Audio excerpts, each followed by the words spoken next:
This is Women in PR, a podcast about inspiring women that have embraced PR and made it shine, changing it for the better every day. It's about mentors, founders, researchers, role models, leaders. I'm Anna Adi. Women in PR is brought to you by Quadriga University of Applied Sciences in Berlin and professionalpodcasts.com. Here's a puzzle. Look at any PR team, and you're likely to see mostly women. In Finland, it's nearly 9 out of 10. In the UK, it's about 6 out of 10, and Germany is somewhere in between. Now, look up at the leadership level. Who sits there? Isn't it a dramatic change? Not only are women still struggling to reach the top, they're often earning significantly less than men, doing the same job, in some cases up to 12,000 to 13,000 euros less per year. And for women in their early 30s to 40s, it gets even trickier as they juggle career growth with family life. And yet, some women are finding ways through these barriers, and their stories are fascinating. How do you push past old-fashioned ideas about leadership? How do you build a support network while staying true to yourself? And maybe most importantly, how do you turn these challenges into stepping stones? By the way, we've documented all this and more years ago in the Women in PR book that I edited with Edna M. Yahil. She was also our first podcast guest. It's a companion to this podcast. Go find it, download it. It's free. But today we're talking with someone who's done it, broke barriers, opened new pathways, and forged a different way for herself and others. Anke Schmidt leads corporate communications and government relations at BASF AG, one of Germany's biggest companies. She started, though, in a French accounting office and ended up running communications across Asia-Pacific before returning to Germany. Her story might just change how you think about leadership, culture, and success in PR. Anke, it's so wonderful to finally have you here. Welcome to the show. Thank you very much for having me, Anna. I ask everyone who comes on the show, because it's still a wonder that we're in the 21st century and people end up in public relations. How on earth do they end up in PR and comms? And I've changed. I used to ask PR, but I realized that public relations, has a bad name in some places and it's misunderstood in others. But I ask about PR comms. Still, how did you end up in this fascinating industry of ours? Okay, how much time do we have, Anna? Because it's a kind of, if I really go back and think about how do I ended up and when did I come up or really pursue this career, I have to really go back when I was 18 and I finished high school. And I knew I wanted to do something maybe with journalism, writing and so on, but it's very difficult to get into this business. And I couldn't find a real landing, and I had another dream of learning a foreign language as it would be my native language. And I had learned English in school and French as a third language. So I thought it would be great to go to France, get an opportunity as an intern there to learn the language. And luckily at that time, you and I, we have a bit of some years on our shoulders, so to speak. So at that time, you still needed a visa and everything. So the EU was there, but it was not so easy to find a space. And I was lucky that my father had some connections in France and he managed to get me a place in accounting of a forklift company. So having said that, you may wonder what has that to do with communication. Actually, it's the best place to learn a language because numbers are universal, right? You don't need to speak immediately. You can type in numbers, you can calculate. In accounting, you don't have a problem with the language immediately. You can listen a lot and learn. And this is what I did. Where the comms part came in was that this was a French subsidiary of a German headquartered company. And when in accounting, you have these times when you need to deliver, your lists, your numbers and so on and so forth. then is where the French spirit and the German mentality kind of clashed. That was the time when on the phone you had the people yelling, "Get me Anke on the phone."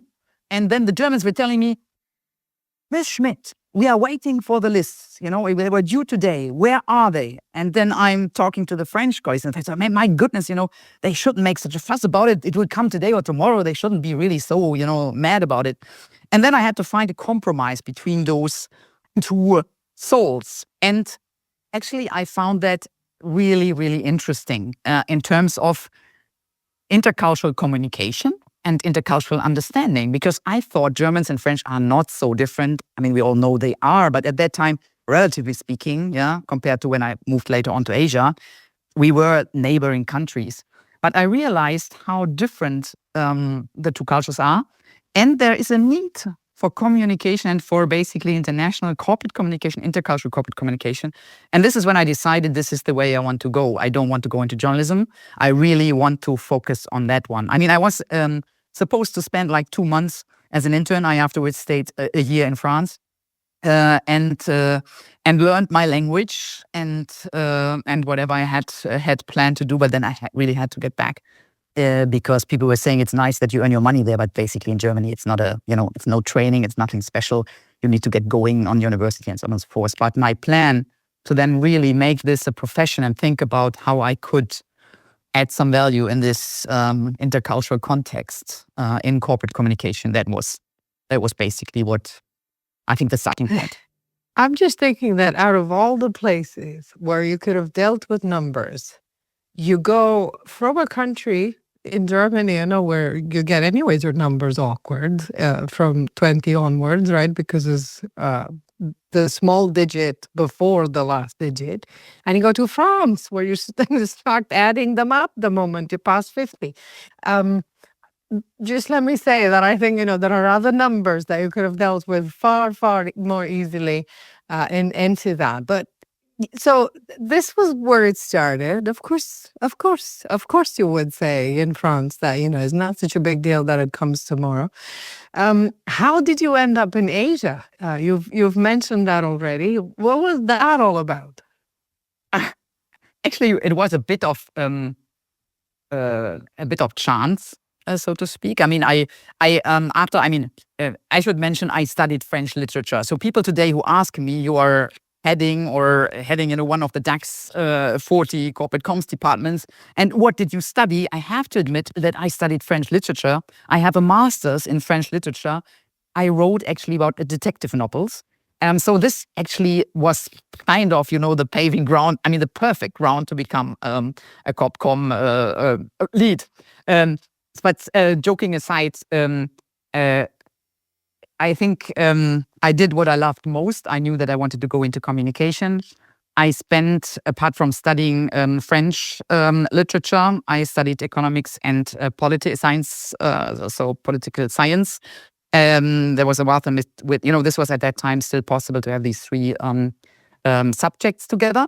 And I worked every holiday, I did an internship in a company. I worked, did an internship in the Bild-Zeitung, in the Bundespresseamt in Bonn at that time still, and stuff like that. So I kind of put together studies on one side, which were not directly linking into corporate comms, but with some practical experience. So that when I was ready or finished, I really didn't have a problem finding a job because I had enough experience. I was also a freelance writer for a small newspaper and so on and so forth. So, and then I looked for an employer that would provide some kind of traineeship or Volontariat, as we say in Germany. And I basically went to the, I think what today is the DPAG, I looked for a list, very German structured way, get me a list of which companies are offering this type of training. And then I found BASF. And BASF at that time, that was the tape company. These were, the tapes that you had at home where you registered, your music or your love letters or whatever. For me, that was synonymous with an international brand, and they actually do that still today. They had a very good program in terms of training and people. Oh, I thought you were going to say they still do tapes. No, not at all anymore. No, if there are some people here who are listening and still know tapes, I have to say that's great. I bet if there are younger people, they will ask, what are tapes? We don't know exactly what she's talking about. But that was, this stopped, years. I would almost say centuries ago. But this is how I ended up where I was choosing something, and I chose BASF. But for the tape business, because that's what I knew for. They don't do this anymore. As most of you probably know, they don't do any end consumer products at all. So it's a B2B business, but they offer really great training. Because you asked me about Asia, it was BASF that brought me to Asia, because I then thought chemical industry is it's a great business to start with, because it is in the public awareness. It's kind of critically viewed.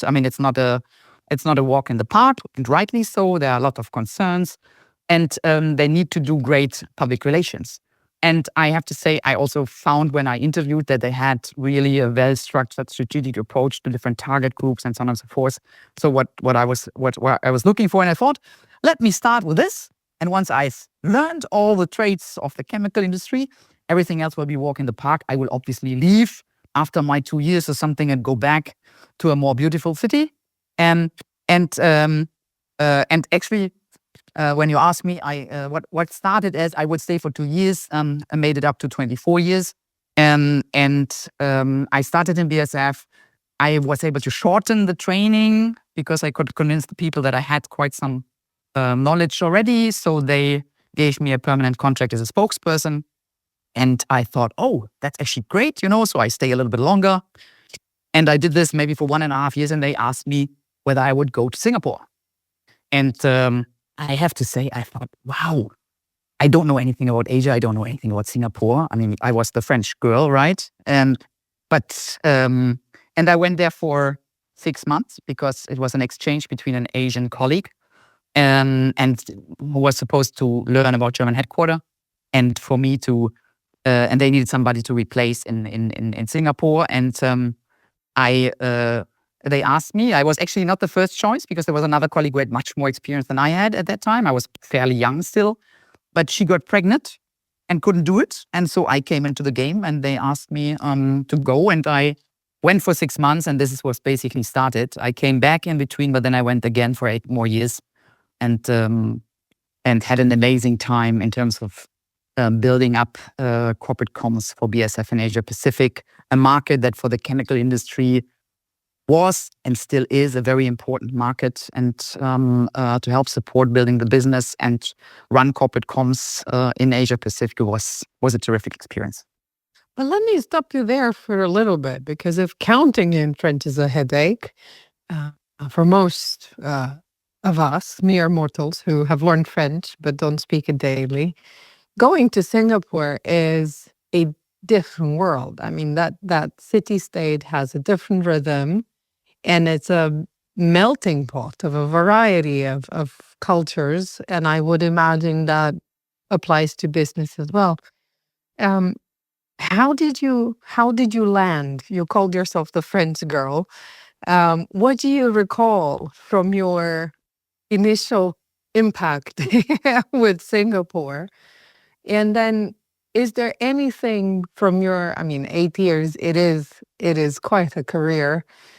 What is it that still stays with you, even now, after so many years of not living in Singapore, but it's still embedded in you at work and your work procedures or preferences? Yeah, and you're right, Anna. Actually, Asia, and because after Singapore, I went to Hong Kong. So I basically, all in all, were 9 years in Asia Pacific, and almost half in both of the cities. And the similar they look from outside or from Europe, the more different, there's more difference to them than we may think. So I had really a full-blown great experience, and something that marked me personally a lot, and also professionally.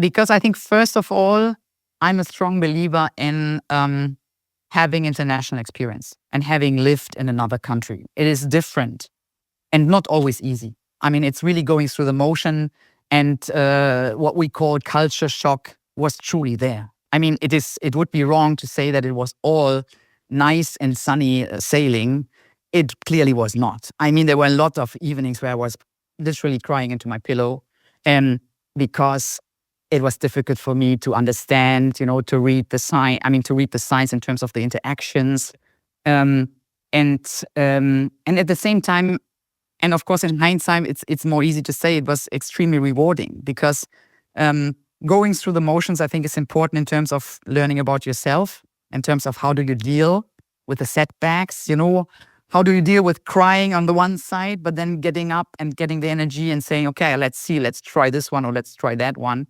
Not to forget at that time, we didn't have intercultural training. I mean, what we do today, this was not existent because I went there for half a year. My boss for half a year was not important to get it. And when I went back after, they said, oh, you have been already there for half a year, so you don't need it. So basically I didn't have that. So I had really learning by doing, learning it the hard way because you make mistakes. And if nobody kind of helps you or assumes positive intent, you have no chance to survive. So I learned small things. I mean, I will never forget that the way we express importance, for example, in Singapore versus Germany. I mean, if you give me as a German, you give me a job and you tell me, Anke, by end of next week, please get me this type of paper ready. My pride is to get it to you by the end of next week. And I don't want you to come to me every day and say, Anke, you still remember, right? The paper next week, right? I would be so offended. So if you come with this mindset, and then, I had a small team. I was the only German lead. I had a secretary. I gave the secretary something to do by end of next week. And then, of course, I didn't check in with her. I thought it's clear it's by end of next week. I went there the end of next week, and there was nothing. And she was looking at me and I said, and he said, but you did never come back to me. And I mean, you did not, so this kind of reminding, saying, you still have that on your mind, right? We want to get this done by end of next week. I mean, this was a little thing, but was really something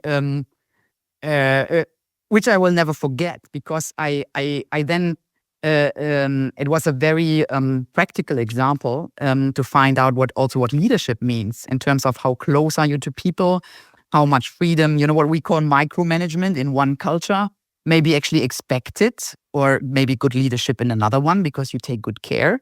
So I think that was one of the little things in Singapore. I think starting in Singapore, Anna, is actually a good place to start with. Yes, it's a melting pot of nations, and that's what it makes it easy for you to blend in a sense. You don't feel as a foreigner because the language everywhere is English, so you can manage relatively well.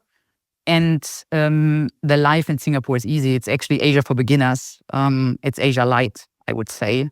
The environment, housing, and so on and so forth, all what you need for your family is basically great. You have good support in terms of helpers and what else, housing. And I mean, I was 29 and 30, having a pool and all this kind of stuff was just incredible.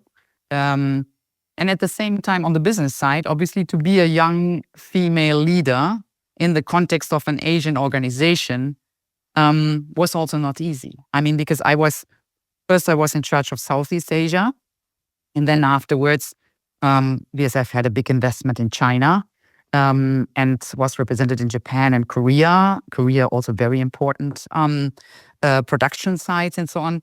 And these were all cultures that were really not in favor of young German females, I would say. And sometimes later, not immediately, but in between, I thought it was quite a risk from the company to put me into this position. I could have easily failed because the culture of a Korean general that managed the BASF operations and to deal with me and take me serious was not always an easy part, and I had some interesting learnings there as well. So, I think what stayed with me, I really this preference or interest in intercultural communication and intercultural behavior, understanding more, understanding better, was was really a benefit and was so enriching. And I mean, just to share one other thing on the other side, when I had the 6 months in Singapore, the colleague from Singapore came to Germany, and my boss thought it's actually a great idea, Anke. Why can't you give her your apartment? Because that's easy. You don't need to pay the rent. You give her your apartment. And I thought, well, maybe why not? I had no idea. She was always writing to me, so Anke, is it okay if I live in your apartment? What will your parents say? And I like, what have my parents to say with, who lives in my apartment? It never occurred to me that obviously she, as an unmarried woman, was living with her parents. So I could never live with her family in Singapore. While in Germany, obviously I was unmarried, but to live alone in an apartment was absolutely normal. Okay, so once we cleared that one, I found out in Singapore, obviously, for me, I got everything supported, a helper and this and that. In Germany, this is not the case. I spare you the details of how my apartment looked when I came back after 6 months. From the mosquitoes, because she forgot that with the light on and the mosquitoes come through the windows and stuff like that. And there were piles of them in the in all the lights and stuff. So this was also in terms, I also thought the company also did not prepare well because she was not ready. She came from the other world. For her, it was much more difficult because the life was harder in a sense. For me, I got the most beautiful living with all these great support. And I thought a lot about, you see that I thought a lot about it. I like and I enjoy also the challenge that come with it. And also the enlightenment when you then think, goodness, it's actually logic, right? That this, why didn't we think about that? So that was my start in Singapore. So I had definitely I was on the good side of things in terms of how things are organized in Singapore. I still had also deep learnings and also frustrations when you think I don't get it, or don't they get me, or what do they talk about? But that's part of it. I mean, I think there's something that I call the growth pain. It hurts when you grow. It definitely does. This is what I felt, but overall it was positive, but it was hard at times. I would not neglect that. It's so interesting because, I teach, as you know, at Quadriga, a course on intercultural communication. When I moved to Berlin, it was supposed to be international public relations. And I figured not only that, to me, international PR is way too procedural. It's how you set this agency here and how you hire there. But I realized that loads of people have assumptions about what is correct. They revert very easily and very quickly to what is familiar and accepted around their environments. And they assume that it's going to be the same everywhere else. And, like you, I had my fair share of meanderings around the world, figuring out that thing that I took for granted at home were not necessarily the same in the other places that I ended up calling home. So, when you said that BASF sent you to Singapore and there was no training, I either think they were naive or there was loads of wishful thinking, that things will work out, which is good that everything worked out well. Though a question popped up because you mentioned these instances when clearly you have power differentials and rather traditional and gendered attitudes associated to the role and to what women can or cannot do. How did you crack that shell? How did you manage? I mean, you stayed, and you said for quite a long time in Asia Pacific. What was the secret sauce that you discovered that helped you assert yourself and be seen for the professional that you are, but not for the form and shape in which you arrived at the meeting? I think in a sense, I took it as a challenge. I thought, okay, how can we crack it? And since then, that is something that also stayed with me, is there are ways of how you can indirectly influence. Yeah. It's not a point for me to convince this Korean general, to respect me, but I can still find a way to make him take my way or my decision if I'm using smartly other ways. And I used this Korean situation because I was in charge of the whole setup in Asia Pacific, and that meant when countries hired corporate comms people, they had a kind of dotted line to me, but obviously the direct line into the country. And when they hired, they got my advice. Some asked me to interview and this and that. And the situation in Korea was really like there was an empty seat, and there was a young lady that I thought could be a possible succession. And I went to Korea to discuss, how do we proceed? I enter the office, the Korean gentleman sits there and he says, okay, hello, Anke, thank you very much for coming. Here's your candidate. And he shuffles over a piece of paper with a CV of a gentleman. I kind of barely look at it because I didn't know the gentleman. He was part of BASF Korea, but obviously not corporate comms. And then I kind of take it to the side and said, yeah, and I want to talk to you about, the colleague, tralala. And he said to me, this is your candidate. And I'm like, okay. I'm like, yeah, but all right, let me take a look. Okay, I understand. What kind of corporate communication experience does the colleague have? He said, none. But this is not important. He has worked 15 years with the company. He has earned this leadership position. Okay, I'm like, yeah, Matt, maybe you could also take a look at the other colleague. And he said, no, thank you, Anke. I think we have discussed enough. Goodbye. So you're like, okay, what do I do with that one? And then, okay, I felt like this is actually interesting. This is impossible. I can't take this gentleman. And then I think about how does the Korean manager works? How does he tick? What drives him? And obviously he's hierarchical. And there's a person that he will obey to or listen to. And this person I know very well. So this person is sitting in my office. It's his boss. It's the president of the region, right? So I go to this boss and say, look, this is what happened. And here are the two CVs. And then he said, what should I do? I said, look, could you do me a favor? Please invite this gentleman, but please also invite the young lady. And then the boss obviously said to me, okay, Anke, can you write me the email? So I write the email for my boss and for his boss, and it reaches his office. And so he has to send both candidates. He has to send them. There's no other way. And I say, also, please say that you are interested and you will also interview them. So what happened was exactly, the regional president interviewed both candidates. I interviewed both candidates. The candidate was really literally sitting in my room and I was asking, so what are your plans? What would you do with corporate comms in Korea? And then he said to me, yeah, man, what do you think? I don't have a clue. I don't know corporate comms. And I'm like, interesting. In my part of the world, if you would say something like that, you would be totally out of the game, right? Here, it's a bit different. Okay, I understand. I said, maybe you have some ideas, not knowing you could still have some ideas. But you said, no, I don't have any ideas, but I deserve this job. I said, okay, I understand. So my boss does the same interview. He comes to me and says, this is possible. We can't give it to the gentleman. He has no clue. I said, exactly. He has no clue. What do we do now? I said, now you have to answer to the Korean general manager. I will draft you the email and you will send it from your email account. And this is what he did. And the young lady began the job. So I think this thinking of, how can you influence in an indirect way and not being, for me, it was not important that it was me, giving the direction to the general manager.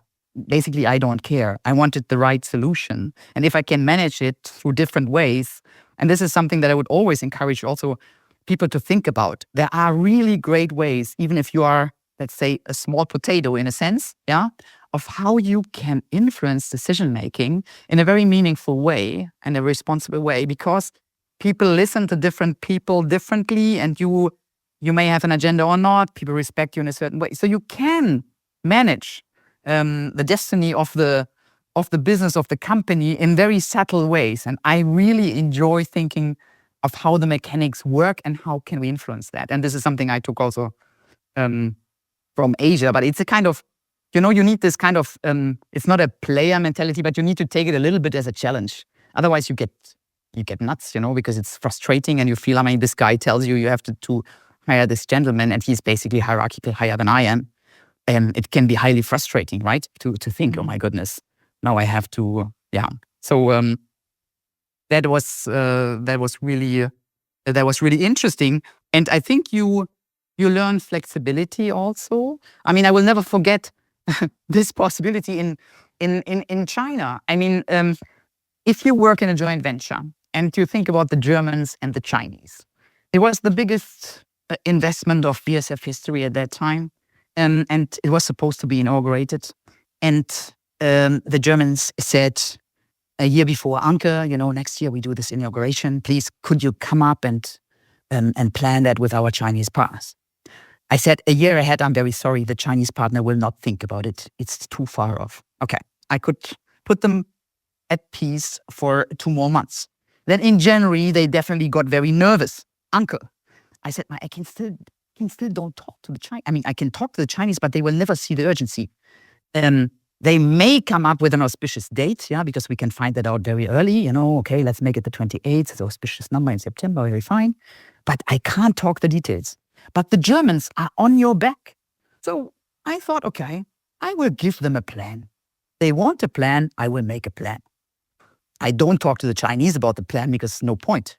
But I will just think about what could be a possible plan that looks meaningful, and I give it to the Germans, and then we wait, and in summer I will start talking to the Chinese. And then there will be changes to the plan and nobody will ask. And it worked fine. The Germans were so happy they have their plan.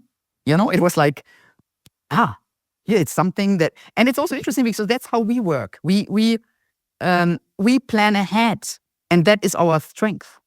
In China, there's a saying, and I love that, is nothing is easy, but everything is possible. And that's true.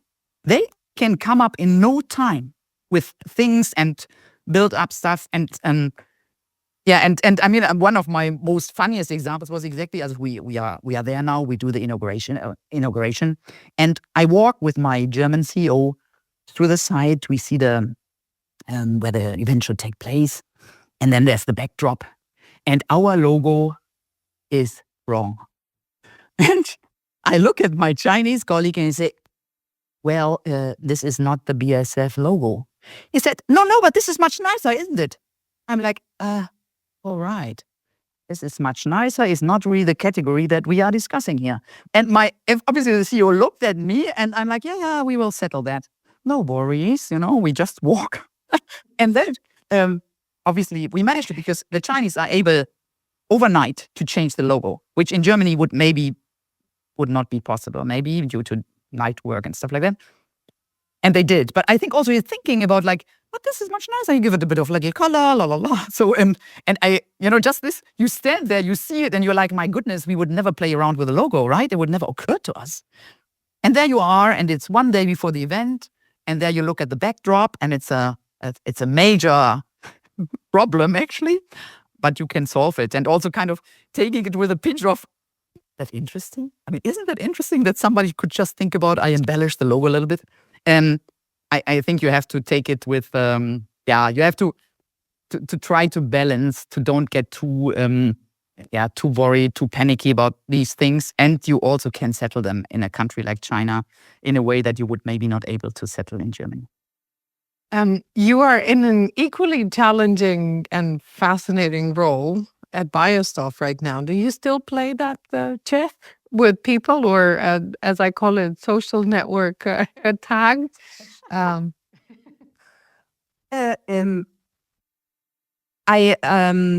promise we won't tell your colleagues.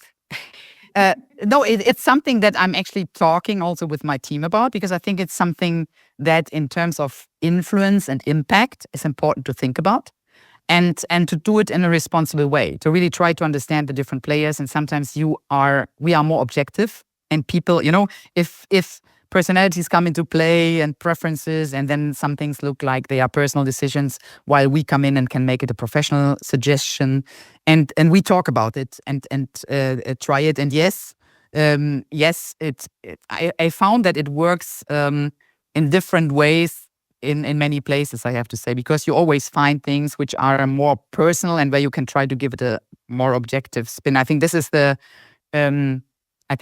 gist of it, that you try to find ways where people can accept certain decisions when they come from somebody else much easier than, because it's not linked to the decision, it may be linked to personalities or whatever.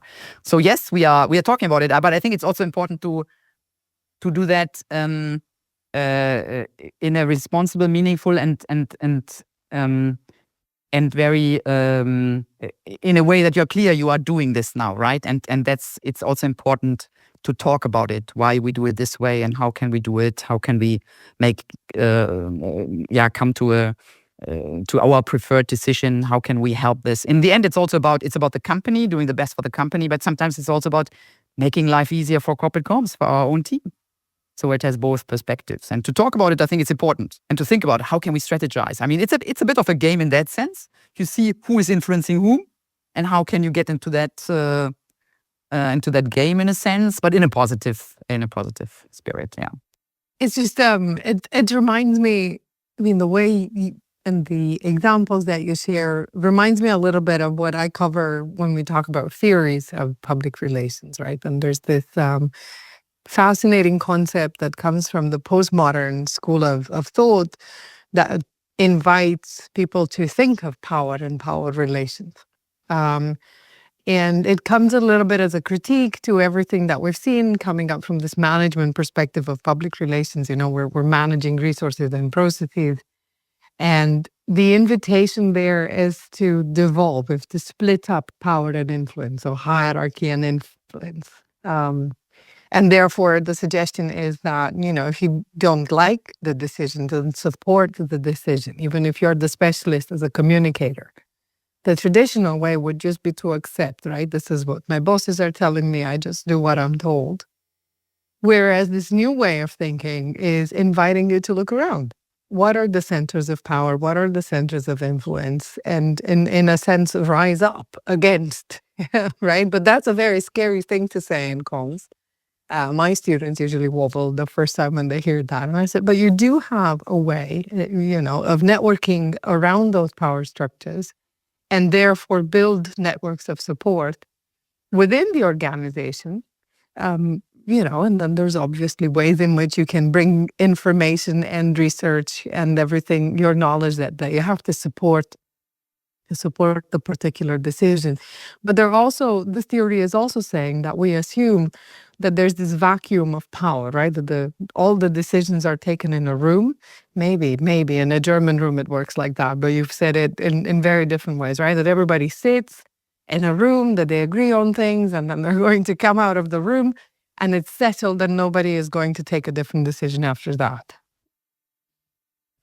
I'm not quite sure life works like that, right? You go for coffees, you have another meeting.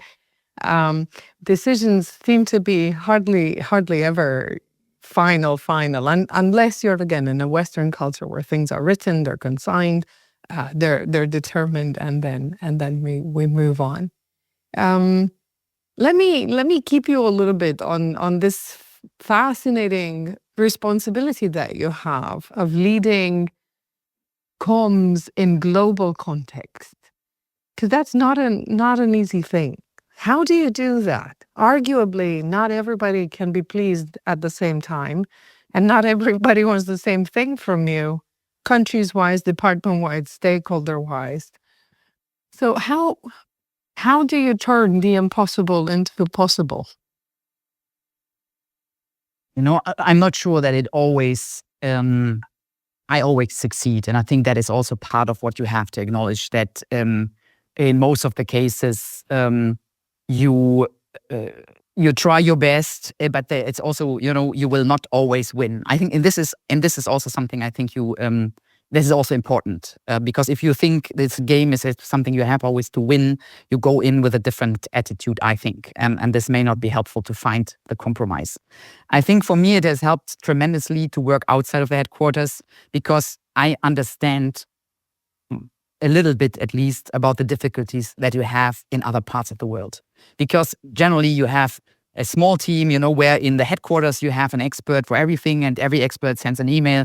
It may just land with one colleague in Indonesia and not 10 colleagues in Germany. Yeah. So, and to try to understand and find a good balance of saying, look, there is a responsibility for global comms, if you are headquarter, to try to make the life of the countries easier. So to find something of how you can support them. You may say, yes, we have, you know, by right, so we have the governance and, you know, the directions have to come for us. Let's face it, everybody in Indonesia or in Thailand, you know, and we can't control them. So either they are with us and do what we all agree upon, or they can jump around and do, I will never see it. So I mean, there is no so I think to try to find a good understanding and say, okay, first of all, we have a responsibility because we have more resources in general. And so our role is really to support them, yeah, and to try to find ways of how we can best support them. I think this is and to say that this is different from headquarters. I mean, it's a different situation. And to just think about putting yourself into their shoes, what would be helpful or not. And I think this is something that I brought back when I came back from Asia.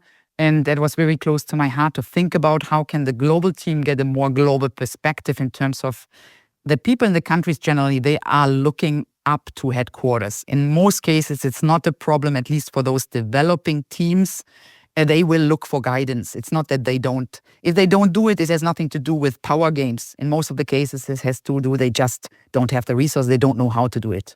They will not be able to say it, and you have to read between the lines. This is another chapter. So I think the general understanding of how do we want to make it work and how do you create a community and make the people part of this community to the extent possible. There may be different backgrounds and competencies and skill sets and so on and so forth. I worked in Asia Pacific with a lot of people who had no comms background. In the beginning, we created a comms community based on HR people, on assistants of general managers, whoever had an inkling for comms, la la la. But that was okay, and we and it was amazing what you can achieve with a group of people who are really willing to learn, and who are motivated, and how much energy you can get into that, and compared to a fully skilled, 100 people corporate comms expert group. So I think this thinking about the responsibility of global and the understanding what's happening on the other side, and then really trying to understand where they are coming from, giving time to that, and finding ways to understand better. Yeah, sometimes phone calls in English, it's very difficult for some colleagues. For some Germans, it's difficult because the accent is different from country to country. And for the countries, it's very difficult because, my God, English may not be their daily dealings, and they may be shy to say that they don't understand. So you have to find also ways of writing. A lot comes down to misunderstanding. I think don't underestimate that. So I think to kind of try to instill this, also this search for understanding and trying to see if things are not going in the right direction, where is this coming from, and explore a little bit more and try. So always ask, never assume. I think this is very important, and be open to it. And I have to say, I did a lot of, when I was based in Singapore, I was really critical of German headquarters. First of all, everything they wrote was in German. So I wrote back to them, please, could you write in English, because I cannot forward to my team. And so they put minutes in, like Anke Schmidt requests emails in English. They found that funny at that time. And I was like, okay, it reads a bit, but okay, it's a fact. And please, could we do the calls at the time, not just when Germany is at lunchtime, and in Asia, it's nighttime already. And don't call me at 11 o'clock at night, because in Ludwigshafen, nobody would be at 11 o'clock in the office. So I think these type of things, I also was very harsh on, I was probably one of the harshest critiques of headquarters. That's why it made perfect sense when I came back that I got this position to see what is possible, but also what limitations headquarters had. They were also driven by certain, like the board wanting something and, wanted it fast, and you have to deal with different cultures and nationalities and their understanding of timing and so on. So I think it was good. I think an understanding, it helps if you live in the other world, in both parts, also in headquarters, to generate better understanding. And that's why I also brought and put a lot of emphasis in international exchange and bringing people to headquarters and bringing people into the regions. Because I think when you have lived through it, it comes a bit more natural. You can learn it, but learning is always a bit theoretical. If you have lived through it, it comes more natural. You can't help. You will immediately think about how it was when you were there. Yeah, well, that's something that I tell my students, particularly when we talk about intercultural communication. I say that education is good. Exposure is fantastic to build empathy. But without the experience, and what I call is the experience of being weird, to be the odd one out, you can't really hype that empathy, right? So it's you have to feel it on your own, right? Yeah. And then for some reason that direct and not mediated experience is lasting, is stronger. But of course, that is an ideal into this day and age where we are trying to travel less and pollute less. Maybe it's difficult to achieve, but who knows? Maybe the solution is to have these exchanges longer, to really do what you did when you started, at the risk of ending up with walls filled up with mosquitoes. To really have these longer term immersions in order to achieve that change of perspective. You said something that's really, really valuable, and loads of people refer that, particularly when they speak about Asia, this reading the silence. There's a particular space, there's a particular rhythm that people in Asia have, and probably the more eastwards you go, from our perspective, the more that silence increases, right?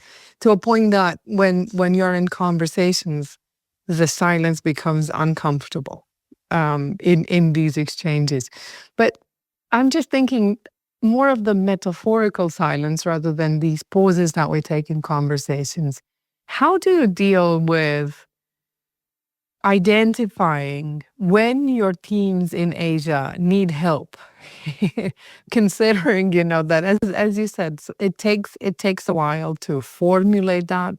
There might be a cultural barrier or a linguistic barrier in communicating that to you. So how do you do it? How do you figure out that this team or that person in particular needs help and they need it now, but they're just not telling us? Yeah.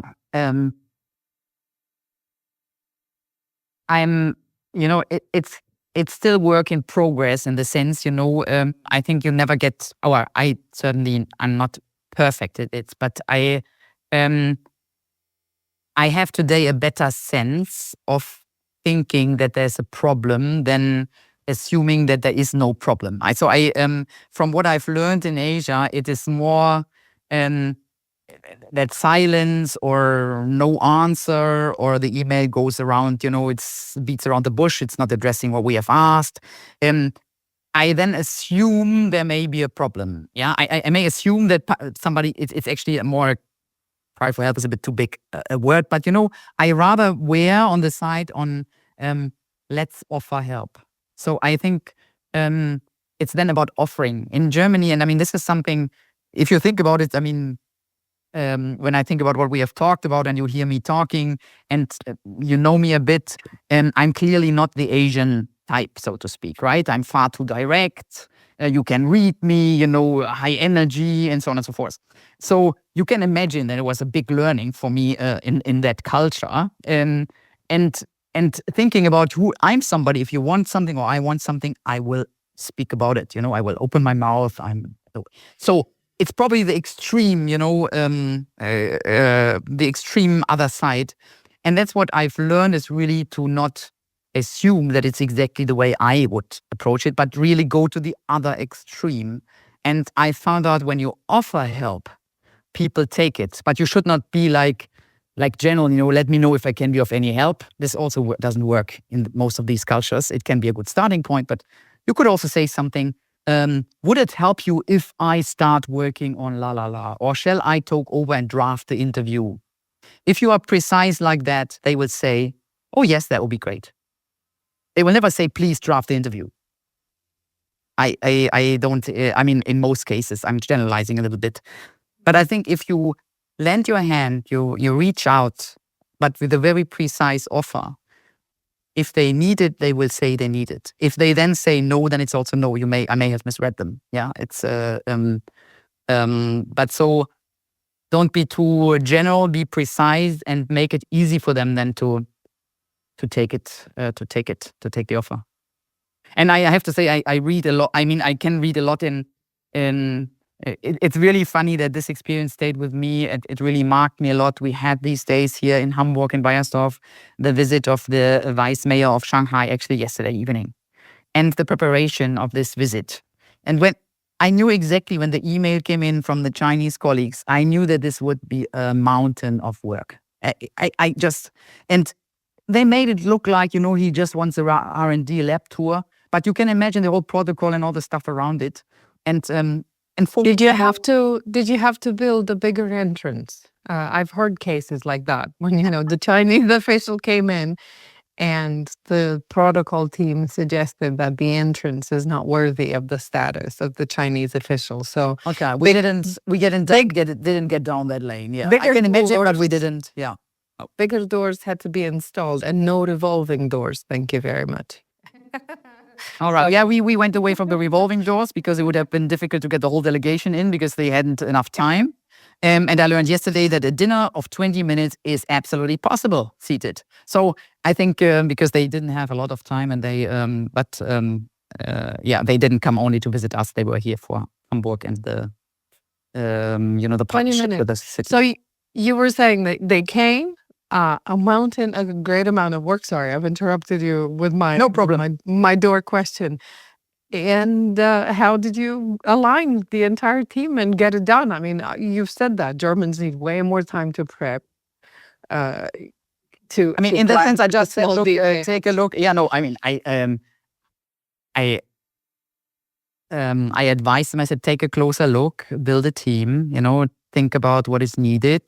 It will be more than you think, and we don't have experience with the protocol. I mean, this is also something that not every German headquarter has received a Chinese official. So there's also some learning for us. And obviously, I always said, check with the Chinese colleagues. Ask them if a dinner in a canteen setting is okay, because it's still a canteen. If a square table compared to round table and so on and so forth. So ask the colleagues, the local colleagues.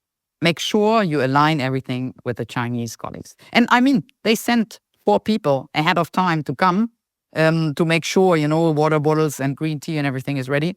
But I think it's also clear that you have to respect the local wisdom and know-how, and it's best to also show that to the colleague because they will take it then. They are happy to take it if they know that headquarters asked them to help.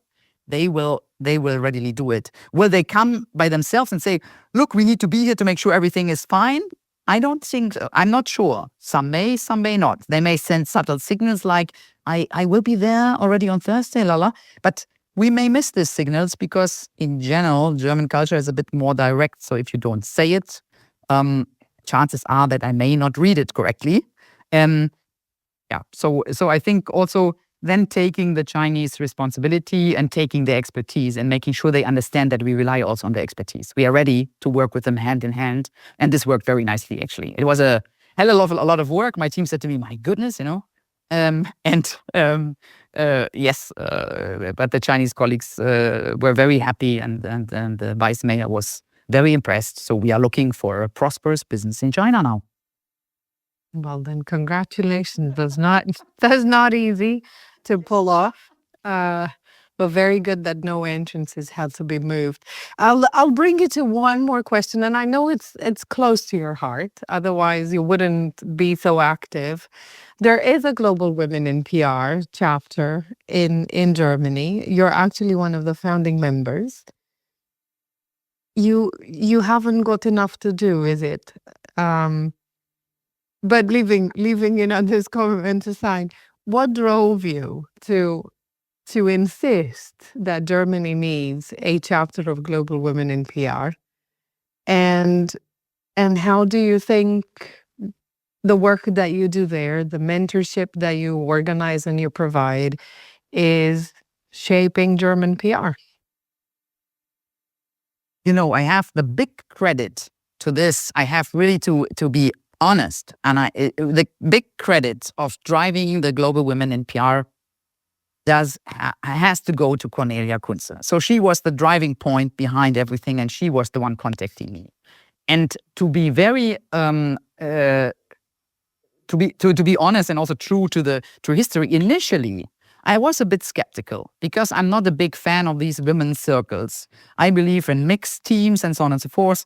But I know at that time we were only 4 women and then 30 DAX companies. And if you think about it, that we have 70%, if this is still right at that time, 70% of graduates being female and then entering into the PR workforce. And I believe that if you have this background, then you should have at least 70%. And we had 70% in the teams, but then in the leadership, it all kind of went upside down, so to speak. A lot of leadership were with male colleagues. And so when I spoke to Cornelia and initially was a little bit hesitant, then finally I said to myself, if I want to make a difference, and if I believe that this should change, we should be, really paying tribute and attention to competencies and skill sets and so on, male or female, but in this sense, more female, then I have to play my part. I can't be one of those 4 DAX 30 ladies thinking that this is not right, but then sitting nicely back and looking and watching others and asking from others to do something about it. And so I joined, and I joined as a founding member, and I promised as a founding member to do more than just membership fees. And I think this is also partly the success of Global Women in PR, that those of us who committed and joined and founded also committed to do this very actively. And therefore, I would always tell everybody, as a female executive or a female manager in comms or PR, to at least take a look at Global Women in PR, because if you want to get exposed to any of those female leaders of the DAX 40, then this is the place where you will get all of them. This is where we managed to get all of us in. So, I mean, we all joined forces and we all run together the program or basically contribute to the program in various different ways. So I think it's a good opportunity, and I would always at least advise you to take a look at this association or this one. And I think, I mean, like you say, be the change you want to see in the world. So if we don't contribute ourselves, then basically I can't expect my male colleagues to drive this mission, right? So let's get going and do something about it. And that's why I joined. Is there any story of mentorship or a moment from the moment you joined up Global Women in PR that stays with you? I understand you want to be, you want to be the change you want to see, and you clearly do that. Have you seen that change through others? I think if you look at the numbers and what has happened throughout the last 5 years, I mean, I think it has changed. It is changing. You see more female leaders. And I think if you just look at the numbers, then this is an incredible, I mean, the proof of this is working. For me personally, I think mentoring is always something that is close to my heart, because I also take a lot of learnings out of this. It's not just for me teaching people or preaching about what I have experienced. As a leader, you need to always, work on yourself, basically, right? You are never made, fully made, finalized piece of art. It's constant work. And what stays with me a lot is the topic of juggling family and career. And I had amazing talks with female colleagues who were really struggling in terms of, here I have this opportunity, but actually I'm in this phase of my life. And to tell them, and this is something that I learned with one of my early bosses in Asia, that there's nothing more important than your family. There's no business matter that is more important. Your family will miss you, will worry about you, and it should get first priority. And the business is a different ball game. It's also important, but it's not in the same magnitude. And to have that right, to know I love my job. I've done an amazing career. The careers have come not because I always was so ambitious, wanted always to be on the top. Actually, this was not what drove me. I've done what I loved. I've given everything I could because I just enjoyed so much the positions they gave me. But to also know in life what are your priorities, I think is something that I still find in some of my mentors. It's still a topic that we talk about. It's also a topic about who you are with. Your partner is actually an incredible, important part of your life, and he has played a very important part in my life as well. Without the support of your family or your partners, this is not possible. But to also make this very clear, with all the love of the job, for the job and for the career and so on, and there are more important things in life. We're finding networks of support. I guess that's a topic we'll still continue to debate moving forward. But how exciting to see that change in the 5 years that you spoke about. Anke, that's it. I'd love to talk to you forever, but we've established you're busy, and there's only so much time that one can take out of your precious time. Thank you so very much for joining Women in PR today, and for sharing all those fantastic lessons of how you succeed when the rules are not quite known. Fantastic having you today. Thank you so much. I hope it was, it's still digestible. It was a lot. I enjoyed the talk a lot. But you saw I also got carried away, I guess, with some of the topics that are so close to my heart. I enjoyed the time, but I hope it's not too much for the audience. You know what's interesting? When you listen to women like Anke or Katja Bott, who transformed how Daimler talks about cars, or Joe Osborne, who did an amazing job at Reckitt Benckiser. Now she's moved to Amazon. Or Sarah Weddington, who've had in this series of the podcast, who's pushing for real change in PR. There's a pattern emerging. These leaders aren't playing by the old rule book. They're creating something new. Leadership that brings people together while staying strong. Confidence that's earned through experience rather than just claimed. And they're smart about strategy, but they also understand people. They know their stuff, technically, but they also get how different cultures work. And here's what really stands out. They're not just climbing the ladder themselves. They're teaching and reaching back to help others up too. Women in PR is brought to you by Quadriga University of Applied Sciences and professionalpodcasts.com.